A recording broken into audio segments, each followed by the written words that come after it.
श्री नानक पद पंकज बंदन पद पंकज बंदना सिमरो अंगद दोख निकंदना अमरदास गुर हृदय त्यावो हृदय त्यावो श्री गुरु रामदास गुण गावो श्री अर्जन विघ्नन के नाशक विघ्नन के नाशक हरि गोविंद शुभ सुमत प्रकाशक श्री हर राय नमो कर जोरी नमो कर जोरी गुरु हर कृष्ण मनाए बहोरी तेग बहादुर परम कृपाला जी परम कृपाला श्री गुरु गोबिंद सिंह विसाला तरों तरा पर पुन पुन सीसा पुन पुन सीसा बंदों बार बार जगदीसा जिसमें अमृत ज्ञान है मानक भगत बैराग श्री गुरु ग्रंथ साहिब उदद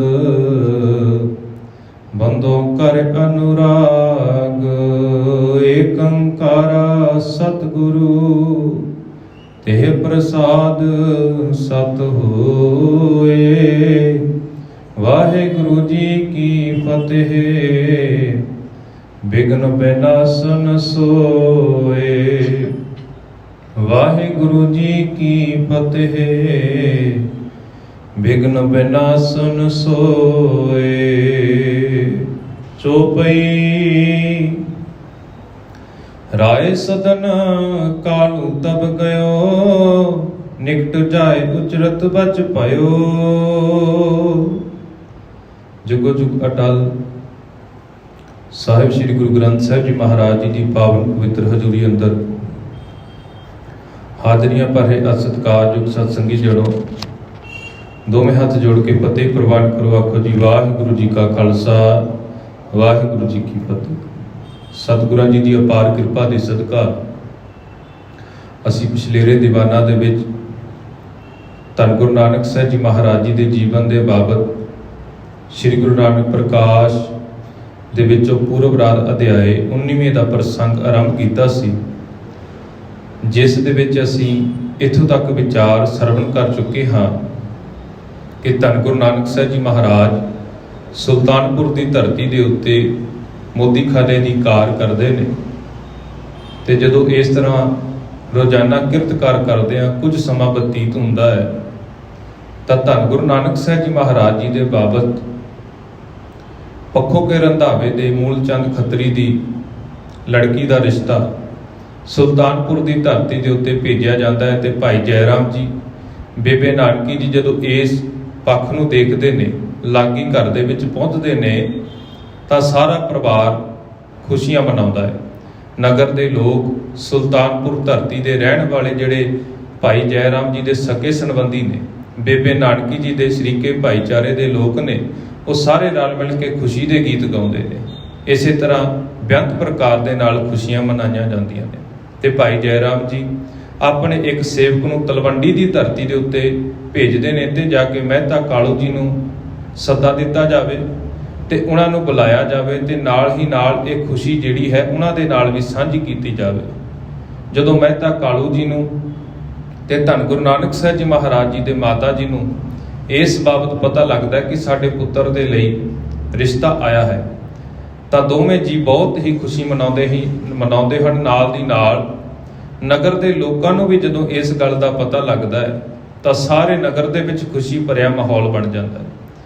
ਇਸੇ ਤਰ੍ਹਾਂ ਮਹਿਤਾ ਕਾਲੂ ਜੀ ਧੰਨ ਗੁਰੂ ਨਾਨਕ ਸਾਹਿਬ ਜੀ ਮਹਾਰਾਜ ਜੀ ਦੇ ਨਾਨਕੇ ਪਰਿਵਾਰ ਨੂੰ ਵੀ ਸੱਦਾ ਭੇਜਦੇ ਨੇ ਤੇ ਰਲ ਮਿਲ ਕੇ ਨਾਨਕਾ ਅਤੇ ਦਾਦਕਾ ਪਰਿਵਾਰ ਬੇਬੇ ਨਾਨਕੀ ਜੀ ਦੇ ਘਰ ਵੱਲ ਨੂੰ ਚਾਲੇ ਪਾਉਂਦਾ ਹੈ। ਇੱਥੋਂ ਤੱਕ ਅਸੀਂ ਪ੍ਰਸੰਗ ਸਰਵਣ ਕੀਤਾ ਸੀ ਕਿ ਸਮੂਹ ਰਿਸ਼ਤੇਦਾਰ ਧੰਨ ਗੁਰੂ ਨਾਨਕ ਸਾਹਿਬ ਜੀ ਮਹਾਰਾਜ ਜੀ ਦੇ ਮਾਮਾ ਜੀ, ਨਾਨਕਾ ਪਰਿਵਾਰ ਤੇ ਹੋਰ ਜਿਹੜੇ ਮਹਿਤਾ ਕਾਲੂ ਜੀ ਦੇ ਸੇਵਕ ਨੇ, ਕੁੱਲ 12 ਜੀ ਜਿਨ੍ਹਾਂ ਦੇ ਵਿੱਚ ਮਰਦ ਅਤੇ ਇਸਤਰੀਆਂ ਸ਼ਾਮਲ ਸਨ, ਉਹ ਸੁਲਤਾਨਪੁਰ ਦੀ ਧਰਤੀ ਦੇ ਵੱਲ ਨੂੰ ਜਾਣ ਦੇ ਲਈ ਤਿਆਰ ਹੋ ਗਏ ਨੇ। ਆਓ ਅਗਲੇ ਪ੍ਰਸੰਗ ਦੀ ਆਰੰਭਤਾ ਕਰਨ ਤੋਂ ਪਹਿਲਾਂ ਧੰਨ ਗੁਰੂ ਨਾਨਕ ਸਾਹਿਬ ਜੀ ਮਹਾਰਾਜ ਜੀ ਦੇ ਚਰਨਾਂ ਦੇ ਵਿੱਚ ਸੀਸ ਝੁਕਾਉਂਦਿਆਂ ਹੋਇਆਂ ਆਪਣੀ ਰਸਨਾ ਤੋਂ ਉਚਾਰਨ ਕਰੀਏ ਜੀ। ਧੰਨ ਧੰਨ ਸਾਹਿਬ ਸ੍ਰੀ ਗੁਰੂ ਨਾਨਕ ਸਾਹਿਬ ਜੀ ਮਹਾਰਾਜ, ਧੰਨ ਧੰਨ ਸਾਹਿਬ ਸ੍ਰੀ ਗੁਰੂ ਨਾਨਕ ਸਾਹਿਬ ਜੀ ਮਹਾਰਾਜ। ਚੌਪਈ ਰਾਏ ਸਦਨ ਕਾਲੂ ਤਬ ਗਇਓ, ਨਿਕਟ ਜਾਏ ਉਚਰਤ ਬਚ ਭਇਓ। ਜਦੋਂ ਸੁਲਤਾਨਪੁਰ ਦੀ ਧਰਤੀ ਦੇ ਉੱਤੋਂ ਪਹੁੰਚਣ ਦੇ ਵਾਸਤੇ ਤਲਵੰਡੀ ਦੀ ਧਰਤੀ ਵੱਲੋਂ ਚਾਲੇ ਪਾਏ ਜਾਂਦੇ ਨੇ ਤਾਂ ਮਹਿਤਾ ਕਾਲੂ ਜੀ ਤਲਵੰਡੀ ਦੇ ਰਾਜੇ ਰਾਏ ਬੁਲਾਰ ਦੇ ਕੋਲ ਪਹੁੰਚਦੇ ਨੇ, ਜਿੱਥੇ ਮਹਿਤਾ ਕਾਲੂ ਜੀ ਪਟਵਾਰੀ ਦੀ ਕਾਰ ਕਰਦੇ ਨੇ। ਰਾਏ ਬੁਲਾਰ ਜੀ ਦੇ ਕੋਲ ਜਾ ਕੇ ਫਿਰ ਮਹਿਤਾ ਕਾਲੂ ਜੀ ਨੇ ਬਚਨ ਕਹੇ ਹਨ, ਮੋਹ ਸੁਤ ਨਾਨਕ ਦਾਸ ਤੁਮਾਰਾ, ਭਈ ਸਗਾਈ ਮੁਝੇ ਹਕਾਰਾ। ਵੀ ਮੇਰਾ ਪੁੱਤਰ ਨਾਨਕ ਜੋ ਤੁਹਾਡੇ ਦਰ ਦਾ ਸੇਵਕ ਹੈ, ਉਸ ਦੇ ਵਾਸਤੇ ਰਿਸ਼ਤਾ ਆਇਆ ਹੈ ਤੇ ਇਸ ਲਈ ਕਹਿੰਦੇ ਮੈਨੂੰ ਸੱਦਾ ਆਇਆ ਹੈ, ਸੁਲਤਾਨਪੁਰ ਦੇ ਧਰਤੀ ਦੇ ਉੱਤੇ ਮੈਨੂੰ ਬੁਲਾਇਆ ਗਿਆ ਹੈ। ਤੇ ਚੌਕੜ ਖਰਚਣ ਹਮ ਜਾਵੇ, ਜੇ ਆਏ ਸਿਆਵ ਤੁਮਰੀ ਪਾਵੇ। ਤੇ ਮਹਿਤਾ ਕਾਲੂ ਜੀ ਰਾਏ ਬੁਲਾਰ ਜੀ ਦੇ ਅੱਗੇ ਬੇਨਤੀ ਕਰਦੇ ਨੇ ਤੇ ਆਖਦੇ ਨੇ ਵੀ ਜੇਕਰ ਤੁਹਾਡੀ ਆਗਿਆ ਹੋਵੇ, ਜੇਕਰ ਤੁਹਾਡੀ ਇਜਾਜ਼ਤ ਹੋਵੇ ਤੇ ਮੈਂ ਇਸ ਕਾਰਜ ਦੇ ਵਾਸਤੇ ਧਨ ਖਰਚਣ ਦੇ ਲਈ ਸੁਲਤਾਨਪੁਰ ਜਾ ਸਕਦਾ ਹਾਂ। ਸੁਣ ਕਾਲੂ ਬਚ ਬੋਲਿਓ ਰਾਊ, ਅਸ ਵਿਦਨੈ ਕੋ ਬੈਣ ਵੀ ਜਾਊ। ਤੇ ਰਾਏ ਬੁਲਾਰ ਜੀ ਨੇ ਜਦੋਂ ਮਹਿਤਾ ਕਾਲੂ ਜੀ ਦੀ ਇਹ ਗੱਲ ਸੁਣੀ ਨਾ ਤਾਂ ਰਾਏ ਬੁਲਾਰ ਜੀ ਨੇ ਵੀ ਹੁਣ ਉਸ ਗੱਲ ਦਾ ਜਵਾਬ ਦਿੱਤਾ ਹੈ, ਵਚਨ ਕੀਤੇ ਨੇ ਤੇ ਆਖਦੇ ਨੇ, ਕਹਿੰਦੇ ਤੁਸੀਂ ਇਸ ਤਰੀਕੇ ਦੇ ਨਾਲ ਜਿਹੜੀ ਅਨੁਚਿਤ ਗੱਲਾਂ ਨੇ, ਵਿਅਰਥ ਗੱਲਾਂ ਨੇ, ਤੁਸੀਂ ਉਹ ਗੱਲਾਂ ਨਾ ਆਖੋ। ਨਾਨਕ ਹਮਰੋ ਸੁਆਮੀ ਜਾਨੋ, ਹਉ ਕਿੰਕਰ ਕੇ ਥਾਨ ਪਰਮਾਨੋ। ਕਿਉਂਕਿ ਮਹਿਤਾ ਕਾਲੂ ਜੀ ਨੇ ਰਾਏ ਬੁਲਾਰ ਜੀ ਨੂੰ ਆਖਿਆ ਸੀ ਨਾ ਕਿ ਜਿਹੜਾ ਮੇਰਾ ਪੁੱਤਰ ਨਾਨਕ ਹੈ ਤੇ ਉਹ ਤੁਹਾਡਾ ਸੇਵਕ ਹੈ, ਤੇ ਇਸੇ ਬਾਬਤ ਹੁਣ ਰਾਏ ਬੁਲਾਰ ਜੀ ਨੇ ਆਖਿਆ ਵੀ ਤੁਸੀਂ ਇਹੋ ਜਿਹੇ ਬਚਨ ਨਾ ਕਰੋ। ਤੁਹਾਡਾ ਪੁੱਤਰ ਜਿਹੜਾ ਨਾਨਕ ਹੈ ਨਾ, ਮੈਂ ਉਹਦਾ ਸੇਵਕ ਹਾਂ, ਨਾ ਕਿ ਉਹ ਮੇਰਾ ਸੇਵਕ ਹੈ, ਉਹ ਮੇਰਾ ਮਾਲਕ ਹੈ। ਤੁਸੀਂ ਆਖਦੇ ਹੋ ਵੀ ਉਹ ਤੁਹਾਡਾ ਸੇਵਕ ਹੈ, ਨਹੀਂ ਭਾਈ, ਉਹ ਤਾਂ ਮੇਰਾ ਮਾਲਕ ਹੈ ਤੇ ਮੈਂ ਉਸ ਦਾ ਇੱਕ ਮਾਮੂਲੀ ਜਿਹਾ ਦਾਸ ਹਾਂ। ਕਰੁਣਾ ਕਰੇ ਜੇ ਨਾਨਕ ਮੋਹ ਪਰ, ਜਹੀ ਮਨੀਖਾ ਮਨ ਮੈਂ ਹੋ ਥਿਰ। ਤੇ ਕਹਿੰਦੇ ਰਾਏ ਬੁਲਾਰ ਜੀ ਆਖਦੇ ਨੇ, ਰਾਏ ਬੁਲਾਰ ਜੀ ਦੇ ਮਨ ਦੇ ਵਿੱਚ ਧੰਨ ਗੁਰੂ ਨਾਨਕ ਸਾਹਿਬ ਜੀ ਮਹਾਰਾਜ ਜੀ ਦੇ ਪ੍ਰਤੀ ਪ੍ਰੇਮ ਭਾਵਨਾ ਹੈ, ਸ਼ਰਧਾ ਭਾਵਨਾ ਹੈ। ਤੇ ਰਾਏ ਬੁਲਾਰ ਜੀ ਫਿਰ ਮਹਿਤਾ ਕਾਲੂ ਜੀ ਨੂੰ ਬਚਨ ਕਰਦੇ ਨੇ ਵੀ ਜਿੱਥੇ ਮੈਂ ਉਹਨਾਂ ਦਾ ਇੱਕ ਛੋਟਾ ਜਿਹਾ ਨਿਮਾਣਾ ਜਿਹਾ ਦਾਸ ਆਣਾ, ਜੇਕਰ ਧੰਨ ਗੁਰੂ ਨਾਨਕ ਸਾਹਿਬ ਜੀ ਮਹਾਰਾਜ ਮੇਰੇ ਉੱਤੇ ਕਿਰਪਾ ਕਰ ਦੇਣ, ਮੇਰੇ ਉੱਤੇ ਨਜ਼ਰ ਕਰ ਦੇਣ, ਕਹਿੰਦੇ ਇਹੀ ਮੇਰੇ ਦਿਲ ਦੀ ਬਹੁਤ ਵੱਡੀ ਚਾਹਨਾ ਹੈ ਕਿ ਮੇਰੇ ਉੱਤੇ ਉਹ ਆਪਣੀ ਨਜ਼ਰ ਕਰਨ। ਬਚਨ ਉਚਾਰੋ ਬਹੁਰ ਨ ਐਸੇ, ਹੋਵੇ ਅਣਜਾਣ ਕਹੇ ਅਬ ਜੈਸੇ। ਕਹਿੰਦੇ ਮੁੜ ਕੇ ਇਹੋ ਜੀ ਕੋਈ ਗੱਲ ਨਹੀਂ ਕਰਨੀ। ਤੁਸੀਂ ਆਖਦੇ ਹੋ ਵੀ ਉਹ ਤੁਹਾਡਾ ਸੇਵਕ ਹੈ, ਇਹੋ ਜਿਹੇ ਸ਼ਬਦ ਤੁਸੀਂ ਕਦੇ ਨਹੀਂ ਆਖਣੇ, ਇਹੋ ਜਿਹੇ ਵਚਨ ਕਦੇ ਵੀ ਨਹੀਂ ਕਰਨੇ। ਆਪਣੇ ਮਨ ਦੇ ਵਿੱਚ ਇਹੋ ਜਿਹੀਆਂ ਗੱਲਾਂ, ਅਨੁਚਿਤ ਗੱਲਾਂ, ਅਣਜਾਣ ਪੁਣੇ ਦੇ ਵਿੱਚ ਇਹੋ ਜਿਹੇ ਵਚਨ ਤੁਸੀਂ ਨਹੀਂ ਕਰਨੇ ਹਨ। ਮਹਿਮਾ ਲਖਤ ਨਾਨਕ ਸੁਤ ਜਾਣੈ, ਤੀਨ ਲੋਕ ਜਿਸ ਆਏ ਸਮਾਨੈ। ਤੁਹਾਡੇ ਪੁੱਤਰ ਦੀ ਮਹਿਮਾ ਬਹੁਤ ਅਪਾਰ ਹੈ, ਬੇਅੰਤ ਹੈ ਤੁਹਾਡੇ ਪੁੱਤਰ ਦੀ ਮਹਿਮਾ, ਇਸ ਦਾ ਅੰਤ ਨਹੀਂ ਪਾਇਆ ਜਾ ਸਕਦਾ। ਇਸ ਲੋਕ ਦੇ ਵਿੱਚ ਹੀ ਨਹੀਂ, ਤੁਹਾਡੇ ਪੁੱਤਰ ਦਾ ਹੁਕਮ ਤਾਂ ਤਿੰਨਾਂ ਲੋਕਾਂ ਦੇ ਵਿੱਚ ਚੱਲਦਾ ਹੈ। ਤਿੰਨਾਂ ਲੋਕਾਂ ਦੇ ਲੋਕ ਜਿਹੜੇ ਰਹਿਣ ਵਾਲੇ ਨੇ ਉਹ ਤੁਹਾਡੇ ਪੁੱਤਰ ਦੀ ਆਗਿਆ ਮੰਨਦੇ ਨੇ, ਤੁਹਾਡੇ ਪੁੱਤਰ ਦੇ ਹੁਕਮ ਦੇ ਵਿੱਚ ਚੱਲਦੇ ਨੇ। ਦੋਹਰਾ ਜਾਹੋ ਅਬੈ ਸੁਲਤਾਨਪੁਰ ਚੋਕੜ ਖਰਚੋ ਜੋਏ, ਮਿਲ ਸ਼੍ਰੀ ਨਾਨਕ ਸੰਗ ਤੁਮ ਨਹਿ ਦੁਰਭਾਗ ਬਗੋਏ। ਤੇ ਰਾਏ ਬੁਲਾਰ ਜੀ ਆਖਦੇ ਨੇ ਵੀ ਜਾਓ ਤੁਸੀਂ ਸੁਲਤਾਨਪੁਰ ਦੀ ਧਰਤੀ ਦੇ ਉੱਤੇ ਜਿਸ ਕਾਰਜ ਦੇ ਲਈ ਤੁਹਾਨੂੰ ਬੁਲਾਇਆ ਗਿਆ ਨਾ, ਤੁਸੀਂ ਖੁਸ਼ੀ-ਖੁਸ਼ੀ ਉਸ ਕਾਰਜ ਦੇ ਵਿੱਚ ਸ਼ਾਮਲ ਹੋ। ਪਰ ਮੇਰੀ ਇੱਕ ਗੱਲ ਦਾ ਧਿਆਨ ਰੱਖਣਾ, ਆਪਣੇ ਪੁੱਤਰ ਨੂੰ ਬੋਲ ਕਬੋਲ ਨਹੀਂ ਬੋਲਣੇ, ਮੰਦੇ ਬਚਨ ਨਹੀਂ ਕਰਨੇ, ਮਾੜੇ ਸ਼ਬਦ ਨਹੀਂ ਬੋਲਣੇ। ਚੌਪਈ ਸੁਨ ਕਰ ਕਾਲੂ ਗਿਰਾ ਅਲਾਈ, ਉਰ ਸੰਦੇਹ ਨਾ ਪਾਵਹੁ ਰਾਈ। ਜਦੋਂ ਰਾਏ ਬੁਲਾਰ ਜੀ ਦੇ ਇਹ ਬਚਨ ਮਹਿਤਾ ਕਾਲੂ ਜੀ ਨੇ ਸੁਣੇ ਨੇ ਨਾ, ਤਾਂ ਮਹਿਤਾ ਕਾਲੂ ਜੀ ਨੇ ਵੀ ਅੱਗਿਓਂ ਫਿਰ ਬਚਨ ਉਚਾਰਨ ਕੀਤੇ ਨੇ। ਭਲੇ ਬਚਨ ਅਬ ਭਾਖਨ ਕੀਜੈ, ਕੂਸ਼ਲ ਸ੍ਰੇ ਕੀ ਆਇਸ ਦੀਜੈ। ਕਹਿੰਦੇ ਇਸ ਬਾਬਤ ਹੁਣ ਆਪਣੇ ਮਨ ਦੇ ਵਿੱਚ, ਆਪਣੇ ਦਿਲ ਦੇ ਵਿੱਚ ਰਤਾ ਵੀ ਸੰਸਾ ਨਾ ਰੱਖੋ, ਤੇ ਹੁਣ ਕੁਝ ਚੰਗੇ ਬਚਨ ਬੋਲੋ ਤੇ ਸੁਖ ਕਲਿਆਣ ਦੀ ਆਗਿਆ ਦੇਵੋ। ਮਹਿਤਾ ਕਾਲੂ ਜੀ ਰਾਏ ਬੁਲਾਰ ਜੀ ਨੂੰ ਆਖਦੇ ਨੇ ਵੀ ਤੁਸੀਂ ਬਹੁਤ ਕੁਝ ਆਖ ਲਿਆ, ਹੁਣ ਸਾਨੂੰ ਜਾਣ ਦੀ ਜਿੱਥੇ ਆਗਿਆ ਦੇ ਰਹੇ ਹੋ ਨਾ, ਉੱਥੇ ਕੁਝ ਚੰਗੇ ਬਚਨ ਆਖੋ ਤੇ ਸਾਡਾ ਕਲਿਆਣ ਕਰੋ। ਹੈ ਕਾਲੂ ਤੂੰ ਬੋਲ ਬਿਗਾਰਾ, ਜਾਤੇ ਵਰਜਨ ਬਚਨ ਉਚਾਰਾ। ਹੁਣ ਰਾਏ ਬੁਲਾਰ ਜੀ ਮਹਿਤਾ ਕਾਲੂ ਜੀ ਦੀ ਗੱਲ ਸੁਣ ਕੇ ਜਵਾਬ ਦਿੰਦੇ ਨੇ ਕਿ ਹੇ ਕਾਲੂ ਜੀ, ਕਹਿੰਦੇ ਤੁਸੀਂ ਤਾਂ ਬੋਲ ਵਿਗਾੜ ਕੇ ਵਚਨ ਕਰਦੇ ਹੋ, ਝੱਟ ਮਾੜੇ ਵਚਨ ਬੋਲਣ ਲੱਗ ਪੈਂਦੇ ਹੋ, ਪਰ ਤੁਸੀਂ ਆਪਣੇ ਪੁੱਤਰ ਦੀ ਮਹਿਮਾ ਨੂੰ ਨਹੀਂ ਜਾਣਦੇ। ਇਹਾਂ ਰਹਿਤ ਜਬ ਕਰਤ ਲੜਾਈ, ਤਹਿਨੇ ਕਹੀਏ ਬੈਣ ਬਜਾਈ। ਤੇ ਕਹਿੰਦੇ ਮੈਂ ਤਾਂ ਤੁਹਾਨੂੰ ਇਸ ਕਰਕੇ ਗੱਲ ਕਰਕੇ ਟੋਕਦਾ ਸਾਂ, ਇਸ ਗੱਲ ਤੋਂ ਵਰਜਦਾ ਸਾਂ, ਕਿਉਂਕਿ ਤੁਸੀਂ ਇੱਥੇ ਵੀ ਰਹਿ ਕੇ ਆਪਣੇ ਪੁੱਤਰ ਦੇ ਨਾਲ ਲੜਾਈ ਕਰਦੇ ਸੀ, ਉਹਨਾਂ ਨੂੰ ਮਾੜੇ ਬਚਨ ਹੀ ਆਖਦੇ ਸੀ ਜਦੋਂ ਤਲਵੰਡੀ ਦੇ ਵਿੱਚ ਰਹਿੰਦੇ ਸੀ। ਹੁਣ ਉੱਥੇ ਜਾ ਕੇ ਵੀ ਕੋਈ ਇਹੋ ਜਿਹੀ ਅਨੁਚਿਤ ਗੱਲ ਮਤ ਕਰ ਦੇਣਾ। ਸੁਨੋ ਰਾਏ ਜੀ ਸ਼ੁਭ ਮਤ ਦਾਨੀ, ਤੁਮ ਪਰਮੇਸ਼ਰ ਕੇ ਅਸਥਾਨੀ। ਹੇ ਰਾਏ ਜੀ ਸੁਣੋ, ਤੁਸੀਂ ਮੈਨੂੰ ਚੰਗੀ ਮਤ ਦਿੱਤੀ ਹੈ ਤੇ ਤੁਸੀਂ ਤਾਂ ਕਹਿੰਦੇ ਮੇਰੇ ਵਾਸਤੇ ਪਰਮੇਸ਼ਰ ਦਾ ਰੂਪ ਹੋ। ਮਹਿਤਾ ਕਾਲੂ ਜੀ ਆਖਦੇ ਨੇ, ਕਹਿੰਦੇ ਤੁਸੀਂ ਮੈਨੂੰ ਚੰਗਾ ਗੁਣ ਦੱਸਿਆ, ਚੰਗੀ ਗੱਲ ਆਖੀ ਹੈ, ਕਹਿੰਦੇ ਇਸੇ ਕਰਕੇ ਤੁਸੀਂ ਮੇਰੇ ਲਈ ਪਰਮੇਸ਼ਵਰ ਦੇ ਰੂਪ ਹੋ। ਇੱਕ ਸੁਤ ਹਮਰੇ ਨਾਨਕ ਪਿਆਰੋ, ਮਿਲਤੇ ਕਿਉਂ ਦੁਰਭਾਗਿ ਉਚਾਰੋ। ਕਹਿੰਦੇ ਸਾਡੇ ਘਰ ਦੇ ਵਿੱਚ ਇੱਕੋ ਹੀ ਪੁੱਤਰ ਹੈ ਹੁਣ, ਤੇ ਇਸ ਇੱਕ ਪੁੱਤਰ ਨੂੰ ਸਾਰੇ ਜੀ ਪਿਆਰ ਕਰਦੇ ਨੇ, ਲਾਡਲਾ ਹੈ ਘਰ ਦਾ, ਤੇ ਇਸੇ ਕਰਕੇ ਕਹਿੰਦੇ ਹੁਣ ਉਹਨੂੰ ਜਦੋਂ ਮੈਂ ਇੰਨੇ ਦਿਨਾਂ ਦੇ ਬਾਅਦ ਮਿਲਣਾ ਹੈ ਤਾਂ ਮਿਲ ਕੇ ਕਹਿੰਦੇ ਮੈਂ ਇਹਨਾਂ ਨੂੰ ਮਾੜੇ ਵਚਨ ਕਿਉਂ ਆਖਾਂਗਾ। ਰਾਹੇ ਕਏ ਕਰ ਕਾਰਜ ਜਾਏ, ਕਰੇ ਤੁਮਰੋ ਭਲੋ ਖੁਦਾਏ। ਰਾਏ ਬੁਲਾਰ ਜੀ ਆਖਦੇ ਨੇ ਵੀ ਜਾਓ ਜਾ ਕੇ ਆਪਣਾ ਕਾਰਜ ਸੰਪੂਰਨ ਕਰੋ, ਤੁਹਾਡੀ ਉੱਥੇ ਉਡੀਕ ਹੋ ਰਹੀ ਹੈ, ਤੇ ਕਹਿੰਦੇ ਪ੍ਰਮਾਤਮਾ ਤੁਹਾਡਾ ਭਲਾ ਕਰੇ, ਤੁਹਾਡੇ ਉੱਤੇ ਦਇਆ ਕਰੇ। ਮੁਝ ਦਿਸ ਤੇ ਕਰ ਅਧਿਕ ਸਨੇਹਾ, ਪਰਸੋ ਪਦ ਅਨੁਕੰਪਾ ਗੇਹਾ। ਕਹਿੰਦੇ ਮੇਰੇ ਵੱਲੋਂ ਵੀ ਆਪਣੇ ਉਸ ਪੁੱਤਰ ਨੂੰ ਬਹੁਤ ਸਾਰਾ ਪਿਆਰ ਦੇਣਾ, ਬਹੁਤ ਸਾਰਾ ਸਤਿਕਾਰ ਦੇਣਾ। ਕਿਰਪਾ ਦੇ ਕਰ ਧੰਨ ਗੁਰੂ ਨਾਨਕ ਸਾਹਿਬ ਜੀ ਮਹਾਰਾਜ ਜੀ ਦੇ ਚਰਨਾਂ ਨੂੰ ਪਰਸਨਾ।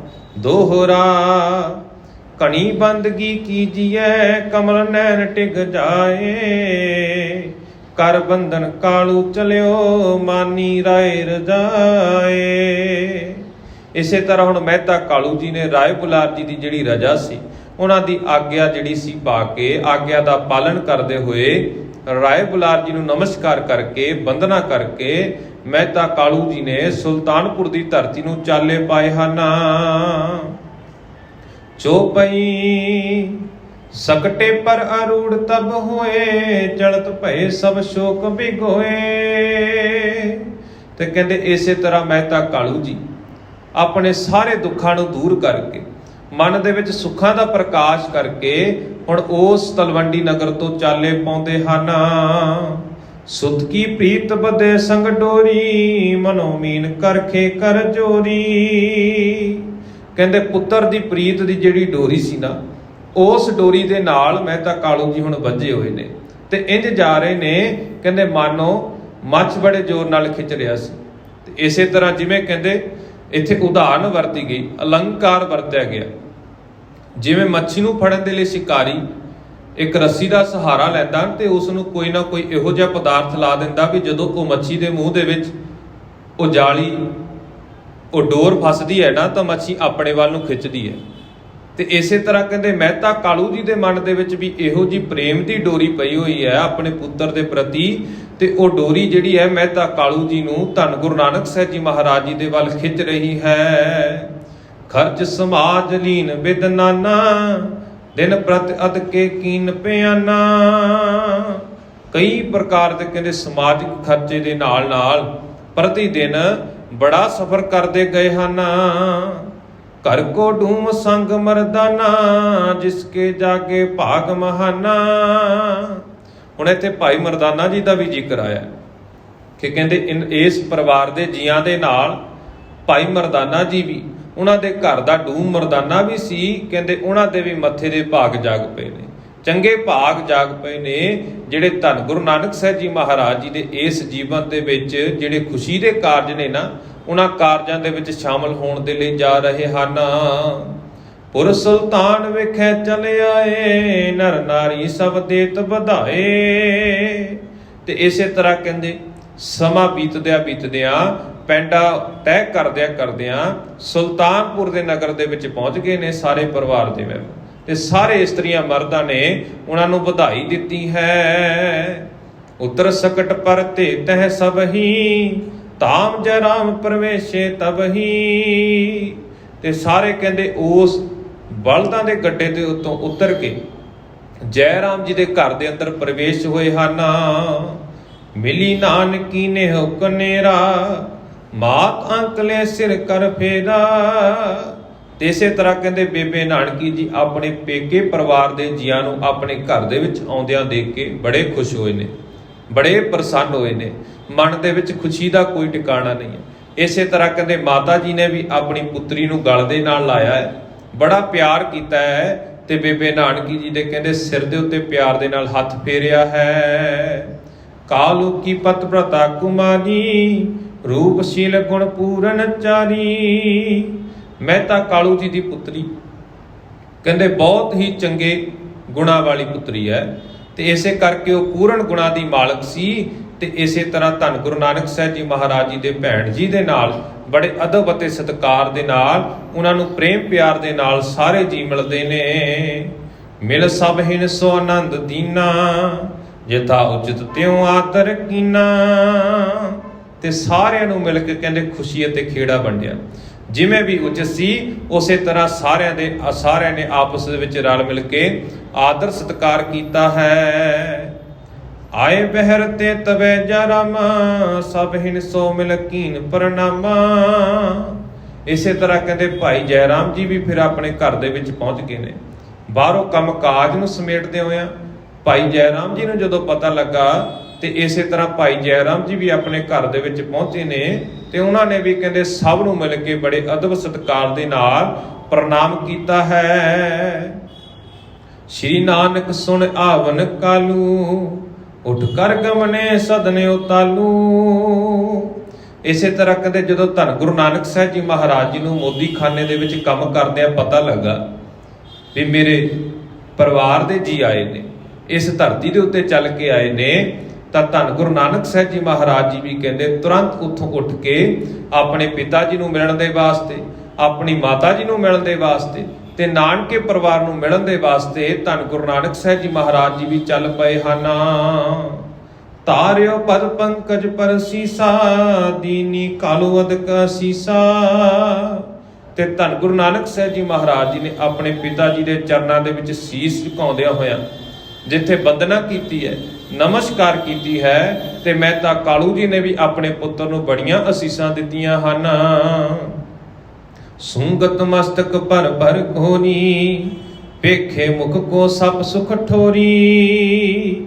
ਇਸੇ ਤਰ੍ਹਾਂ ਕਹਿੰਦੇ ਆਪਣੇ ਪੁੱਤਰ ਨੂੰ ਮਹਿਤਾ ਕਾਲੂ ਜੀ ਨੇ ਆਪਣੇ ਜੱਫੀ ਦੇ ਵਿੱਚ ਲਿਆ, ਆਪਣੇ ਗਲ ਦੇ ਨਾਲ ਲਾਇਆ, ਤੇ ਭਰ ਭਰ ਕੇ ਪਿਆਰ ਦਿੱਤਾ, ਅਥਾਹ ਪਿਆਰ ਦਿੱਤਾ ਹੈ। ਤੇ ਇਸੇ ਤਰ੍ਹਾਂ ਕਹਿੰਦੇ ਧੰਨ ਗੁਰੂ ਨਾਨਕ ਸਾਹਿਬ ਜੀ ਮਹਾਰਾਜ ਜੀ ਦੇ ਮੁਖ ਨੂੰ ਵੇਖ ਕੇ ਮਹਿਤਾ ਕਾਲੂ ਜੀ ਜਿਹੜੇ ਨੇ ਬਹੁਤ ਸੁਖ ਪ੍ਰਾਪਤ ਕਰਦੇ ਹਨ। ਪਰਮ ਪ੍ਰੇਮ ਪੁਲਕਾ ਪੁਲ ਅੰਗਾ, ਕਰਤ ਪਿਆਰੇ ਔਰ ਸੰਗ ਉਮੰਗਾ।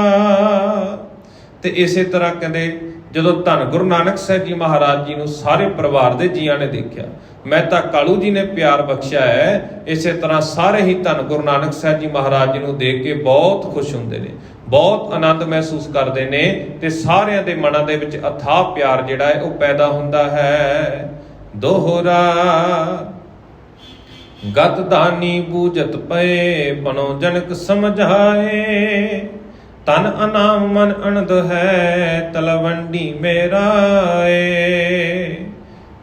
ਇਸੇ ਤਰ੍ਹਾਂ ਕਹਿੰਦੇ ਮੁਕਤੀ ਦੇ ਦਾਤੇ ਧੰਨ ਗੁਰੂ ਨਾਨਕ ਸਾਹਿਬ ਜੀ ਮਹਾਰਾਜ ਫਿਰ ਹੁਣ ਆਪਣੇ ਪਿਤਾ ਜੀ ਨੂੰ ਪੁੱਛਦੇ ਨੇ ਕਿ ਹੇ ਪਿਤਾ ਜੀ, ਮੈਨੂੰ ਸਮਝਾ ਕੇ ਦੱਸੋ ਕਿ ਜਿਹੜੇ ਤਲਵੰਡੀ ਦੇ ਰਾਜਾ ਨੇ ਨਾ ਰਾਏ ਬੁਲਾਰ ਜੀ, ਉਹ ਕਿਵੇਂ ਨੇ, ਉਹਨਾਂ ਦੀ ਸਿਹਤ ਕਿਵੇਂ ਹੈ, ਕਿਵੇਂ ਤਲਵੰਡੀ ਨਗਰ ਦਾ ਮਾਹੌਲ ਹੈ ਤੇ ਉਸ ਤਲਵੰਡੀ ਨਗਰ ਦੇ ਰਾਜੇ ਦਾ ਕੀ ਹਾਲ ਚਾਲ ਹੈ।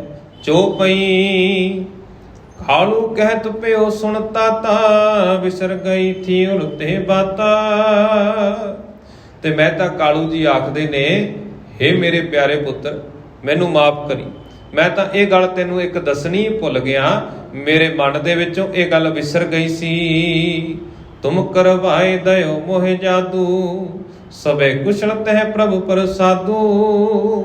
ਤੇ ਮਹਿਤਾ ਕਾਲੂ ਜੀ ਆਖਦੇ ਨੇ ਕਿ ਪ੍ਰਭੂ ਦੀ ਕਿਰਪਾ ਦੇ ਨਾਲ, ਅਕਾਲ ਪੁਰਖ ਪ੍ਰਭੂ ਪਰਮਾਤਮਾ ਦੀ ਦਇਆ ਦੇ ਨਾਲ ਰਾਏ ਬੁਲਾਰ ਜੀ ਸਹੀ ਸਲਾਮਤ ਵਸਦੇ ਨੇ, ਚੜ੍ਹਦੀ ਕਲਾ ਦੇ ਵਿੱਚ ਨੇ, ਰਾਜੀ ਬਾਜੀ ਨੇ ਤੇ ਇਸੇ ਤਰ੍ਹਾਂ ਉਹਨਾਂ ਦਾ ਜੀਵਨ ਖੁਸ਼ੀ ਭਰਿਆ ਬਤੀਤ ਹੋ ਰਿਹਾ ਹੈ। ਪਰਮ ਪ੍ਰੇਮ ਸੋ ਤਿਹ ਮਤ ਪੂਰੀ, ਕਰੀ ਬੰਦਗੀ ਤੁਮ ਸੋ ਪੂਰੀ। ਤੇ ਕਹਿੰਦੇ ਬੜੇ ਹੀ ਪ੍ਰੇਮ ਅਤੇ ਸਤਿਕਾਰ ਦੇ ਨਾਲ ਰਾਏ ਬੁਲਾਰ ਜੀ ਨੇ ਤੁਹਾਨੂੰ ਬਹੁਤ ਬਹੁਤ ਬੰਦਨਾ ਕੀਤੀਆਂ ਨੇ, ਬਹੁਤ ਬਹੁਤ ਤੁਹਾਡੇ ਅੱਗੇ ਬੇਨਤੀਆਂ ਕੀਤੀਆਂ ਨੇ। ਤੇ ਇਸੇ ਤਰ੍ਹਾਂ ਮਹਿਤਾ ਕਾਲੂ ਜੀ ਰਾਏ ਬੁਲਾਰ ਜੀ ਦਾ ਸੁਨੇਹਾ ਹੁਣ ਧੰਨ ਗੁਰੂ ਨਾਨਕ ਸਾਹਿਬ ਜੀ ਮਹਾਰਾਜ ਜੀ ਨੂੰ ਦੱਸਣਾ ਕਰਦੇ ਨੇ। ਕਹਿਓ ਪ੍ਰੀਤ ਸੋ ਤਬ ਪਦ ਪਰਸਨ, ਜਿਸ ਕੋ ਲਾਲਸ ਨਿਸ ਦਿਨ ਦਰਸ਼ਨ। ਤੇ ਇਸੇ ਤਰ੍ਹਾਂ ਕਹਿੰਦੇ ਰਾਏ ਬੁਲਾਰ ਜੀ ਦੇ ਮਨ ਦੇ ਵਿੱਚ ਵੀ ਤੁਹਾਡੇ ਚਰਨ ਪਰਸਨ ਦੀ ਬਹੁਤ ਇੱਛਾ ਹੈ, ਬਹੁਤ ਉਹਨਾਂ ਦੇ ਮਨ ਦੇ ਵਿੱਚ ਤੁਹਾਡੇ ਪ੍ਰਤੀ ਸ਼ਰਧਾ ਭਾਵਨਾ ਹੈ ਤੇ ਕਹਿੰਦੇ ਦਿਨ ਰਾਤ ਤੁਹਾਡੇ ਦਰਸ਼ਨਾਂ ਦੀ ਉਹਨਾਂ ਦੇ ਮਨ ਦੇ ਵਿੱਚ ਲਾਲਸਾ ਜਿਹੜੀ ਹੈ ਉਹ ਲੱਗੀ ਰਹਿੰਦੀ ਹੈ। ਸੁਣ ਸੰਦੇਸ਼ ਪ੍ਰੇ ਉਠੇ ਬਹੋਰੀ, ਗਏ ਮਾਤ ਡਿਗਦ ਵੈ ਕਰ ਜੋਰੀ। ਤੇ ਇਸੇ ਤਰ੍ਹਾਂ ਪਿਆਰੇ ਦਾ ਸੰਦੇਸ਼ਾ ਸੁਣ ਕੇ, ਰਾਏ ਬੁਲਾਰ ਜੀ ਦਾ ਸੰਦੇਸ਼ਾ ਸੁਣ ਕੇ ਧੰਨ ਗੁਰੂ ਨਾਨਕ ਸਾਹਿਬ ਜੀ ਮਹਾਰਾਜ ਉੱਠ ਬੈਠੇ ਨੇ ਤੇ ਬਾਅਦ ਦੇ ਵਿੱਚ ਕਹਿੰਦੇ ਆਪਣੀ ਮਾਤਾ ਜੀ ਦੇ ਕੋਲ ਜਾ ਕੇ ਬੈਠਦੇ ਨੇ। ਧਰਿਓ ਜੁਗਲ ਚਰਨਨ ਪਰ ਮਾਥਾ, ਕੰਠ ਲਗਾਏ ਭੁਜ ਗਏ ਹਾਥਾ। ਤੇ ਕਹਿੰਦੇ ਦੋਹਾਂ ਚਰਨਾਂ ਤੇ ਮੱਥਾ ਰੱਖ ਕੇ ਧੰਨ ਗੁਰੂ ਨਾਨਕ ਸਾਹਿਬ ਜੀ ਮਹਾਰਾਜ ਜੀ ਨੇ ਆਪਣੀ ਮਾਤਾ ਜੀ ਨੂੰ ਬੰਦਨਾ ਕੀਤੀ ਹੈ, ਨਮਸਕਾਰ ਕੀਤੀ ਹੈ। ਇਸੇ ਤਰ੍ਹਾਂ ਕਹਿੰਦੇ ਮਾਤਾ ਜੀ ਨੇ ਦੋਹਾਂ ਬਾਹਾਂ ਦੇ ਨਾਲ ਆਪਣੇ ਪੁੱਤਰ ਨੂੰ ਚੱਕ ਕੇ ਗਲੇ ਦੇ ਨਾਲ ਲਾਇਆ ਹੈ। ਸਜਲ ਬਿਲੋਚਨ ਆਸਨ ਪਾਤੀ, ਪਰ ਆਨੰਦ ਪੀ ਸ਼ੀਤਲ ਛਾਤੀ। ਇਸੇ ਤਰ੍ਹਾਂ ਜਦੋਂ ਮਾਂ ਨੇ ਆਪਣੇ ਪੁੱਤਰ ਨੂੰ ਗਲ ਦੇ ਨਾਲ ਲਾਇਆ ਨਾ, ਜਿੱਥੇ ਮਾਤਾ ਜੀ ਆਪਣੇ ਪੁੱਤਰ ਨੂੰ ਪਿਆਰ ਬਖਸ਼ਿਸ਼ ਕਰਦੇ ਨੇ, ਇਸੇ ਤਰ੍ਹਾਂ ਕਹਿੰਦੇ ਮਾਤਾ ਜੀ ਦਾ ਵੀ ਗਲਾ ਭਰ ਆਇਆ। ਖੁਸ਼ੀ ਦੇ ਵਿੱਚ ਉਹਨਾਂ ਦੇ ਵੀ ਅੱਖਾਂ ਦੇ ਵਿੱਚ ਜਿਹੜੇ ਹੰਝੂ ਨੇ ਉਹ ਵੀ ਵਗ ਤੁਰੇ ਨੇ। ਹੰਝੂ ਵੀ ਕਹਿੰਦੇ ਰੁਕਣ ਦਾ ਨਾਮ ਨਹੀਂ ਲੈਂਦੇ। ਤਨੁਜ ਬਦਨ ਸ਼ਬ ਸਦਨ ਬਿਲੋਕੀ, ਉਤਸ਼ਵ ਸਮੈ ਜਾਣ ਅਸ ਰੋਕੀ। ਕਹਿੰਦੇ ਜੋ ਪੁੱਤਰ ਦਾ ਸਰੀਰ ਸੀ, ਸੁੰਦਰਤਾ ਦਾ ਘਰ ਹੈ, ਆਪਣੇ ਪੁੱਤਰ ਨੂੰ ਦੇਖ ਕੇ ਜਿੱਥੇ ਮਾਂ ਦੇ ਮਨ ਦੇ ਵਿੱਚ ਮਮਤਾ ਜਾਗਦੀ ਹੈ ਤੇ ਇਸੇ ਤਰ੍ਹਾਂ ਉਹਨਾਂ ਨੂੰ ਦੇਖ ਕੇ ਜਿੱਥੇ ਅੱਖਾਂ ਦੇ ਵਿੱਚ ਹੰਝੂ ਵਗਦੇ ਨੇ ਤੇ ਕਹਿੰਦੇ ਪਰ ਖੁਸ਼ੀ ਦਾ ਮੌਕਾ ਸਮਝ ਕੇ ਉਹਨਾਂ ਨੇ ਕਿਸੇ ਨਾ ਕਿਸੇ ਤਰ੍ਹਾਂ ਆਪਣੇ ਆਪ ਨੂੰ ਰੋਕਿਆ। ਇੱਥੋਂ ਤੱਕ ਦਾ ਪ੍ਰਸੰਗ ਅਸੀਂ ਅੱਜ ਦੇ ਦੀਵਾਨਾਂ ਦੇ ਵਿੱਚ ਸਰਵਣ ਕਰ ਚੁੱਕੇ ਹਾਂ। ਰਹਿੰਦੀਆਂ ਵਿਚਾਰਾਂ ਅਸੀਂ ਅਗਲੇਰੇ ਦੀਵਾਨਾਂ ਦੇ ਵਿੱਚ ਸਰਵਣ ਕਰਾਂਗੇ ਕਿ ਕਿਸ ਤਰ੍ਹਾਂ ਪਰਿਵਾਰ ਦੇ ਜੀ ਆਪਸ ਦੇ ਵਿੱਚ ਇਸ ਖੁਸ਼ੀ ਦੇ ਮੌਕੇ ਦੇ ਵਿੱਚ ਇਕੱਠੇ ਹੋ ਕੇ ਕੀ ਕਾਰ ਵਿਹਾਰ ਕਰਦੇ ਨੇ, ਉਹ ਅਗਲੇਰੇ ਦੀਵਾਨਾਂ ਦੇ ਵਿੱਚ ਵਿਚਾਰਾਂ ਸਰਵਣ ਕਰਾਂਗੇ। ਵਿਚਾਰਾਂ ਕਰਦੇ ਭੁੱਲਾਂ ਚੁੱਕਾਂ ਹੋ ਜਾਣੀਆਂ ਸੁਭਾਵਿਕ ਨੇ, ਗੁਰੂ ਅਤੇ ਗੁਰੂ ਦੀ ਸੰਗਤ ਬਖਸ਼ਣਯੋਗ ਹੈ। ਬਖਸ਼ਦਾ ਹੋਇਆ ਫਤਿਹ ਪ੍ਰਵਾਨ ਕਰੋ। ਆਖੋ ਜੀ ਵਾਹਿਗੁਰੂ ਜੀ ਕਾ ਖਾਲਸਾ, ਵਾਹਿਗੁਰੂ ਜੀ ਕੀ ਫਤਿਹ।